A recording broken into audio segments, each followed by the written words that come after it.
Okay, so I got a short one for you today. We're just going to talk about your protagonist, your hero in your story. Whether you're a filmmaker, you're a writer, novelist, it doesn't matter. What's important for your hero, your protagonist, is that they make active decisions. So nobody wants to see a protagonist, a hero, that goes through and things just happen to them. You want to see, right or wrong, them make choices. The choices they can make could be completely wrong and and they often are, throw them completely in the wrong way. That's great. That creates conflict. But more importantly, as audience members, we can think to ourselves, what would I do in that situation? Why was that wrong or right?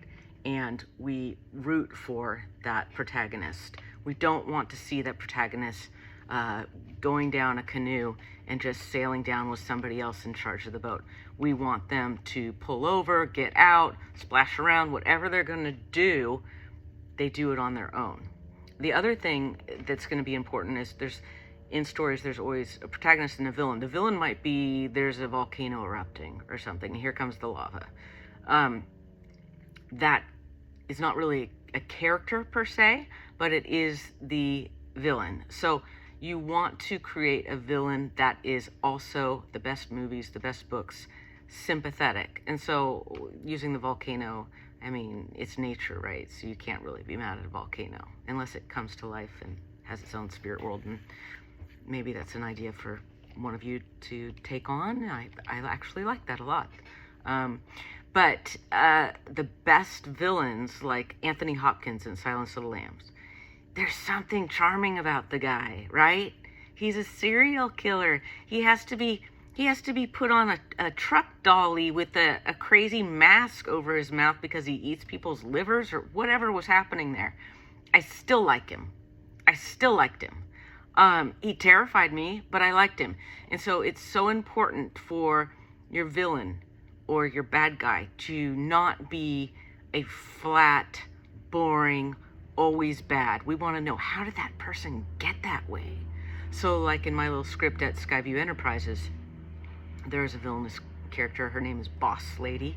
It's actually something else right now. But she's not going to be 100% bad. She has a life. She has a backstory. She has reasons that she became what she will portray in this interview. And she has her reasons for doing it. So that is it for me today. Takeaways. Your protagonist has to be active. It could be, at the end, it could be a tragedy. It could be a comedy. It could be a heartfelt story. But if they're not making the rules, if they're not engaged in doing things and making decisions, right or wrong, nobody's going to care. They're going to get bored. And your villains, the best villains, are dark and scary. I mean, well, that's the genres I like, sci-fi and thrillers and things like that.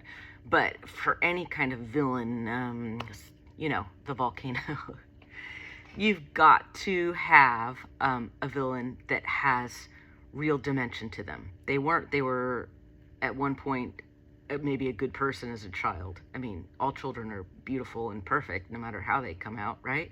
So you have to get into that mindset of what is redeeming about your villain, and what can we relate to.